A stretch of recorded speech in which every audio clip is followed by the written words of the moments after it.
It's Friday. You know what that means? It's another comic book show roundup. So, on this week, Supergirl, we had a Supergirl versus Supergirl battle with Smallville Supergirl Laura Vandervoort guest starring on the show as Brainiac 8, aka Indigo. Very, very excited about that, especially when she and Supergirl had a fight. It was Supergirl versus Supergirl. Yay! I was excited. But for the episode, if this week's episode was a country song, its name would have been You're Cheating Hard. The episode starts off with the Ashley Madison type website being hacked and the info being sent to Cat Grant, but Cat refused to leak it. And we find out that the hacker is an alien who is in love with the married man herself, Nan, Kara's uncle. And she was so in love with him that when Krypton exploded, she went looking for, trying to find his prison world and found Kara. And she activated Kara's spaceship and sent her onto Earth. So she kind of saved her. The other Cheating Heart storyline was Lucy discovering that James and Kara were in love with each other. Pretty much common knowledge by now. But so, she ended up dumping him.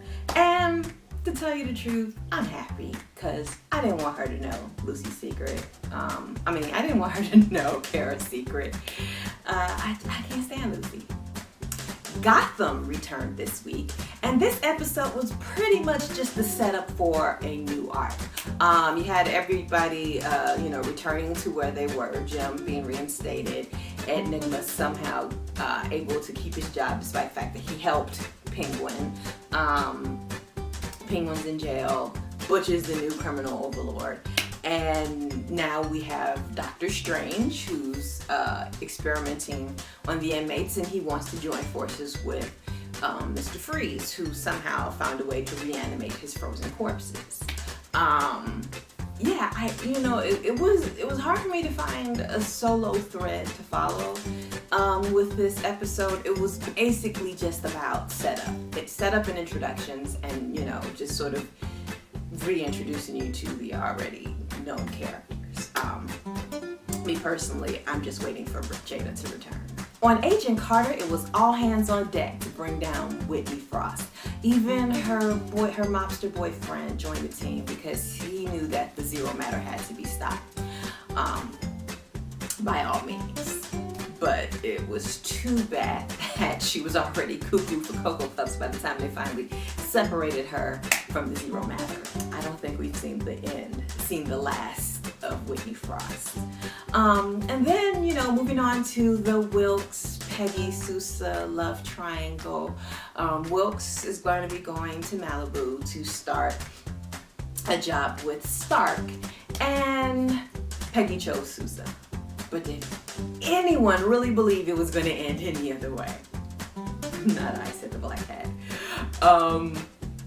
And finally, we have One Tree Hill, who finally chose the right side with Team Peggy, and he gets shot for all his trouble.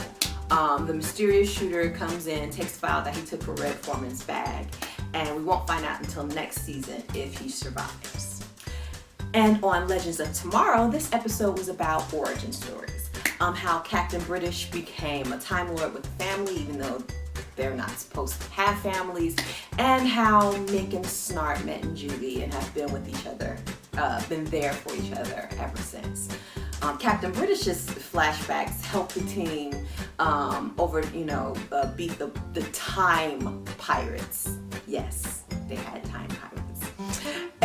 And Snart's trip down memory lane sort of made the final scene heartrending when with him and Mick. I never really liked Mick, but man, that was cold. Pun intended.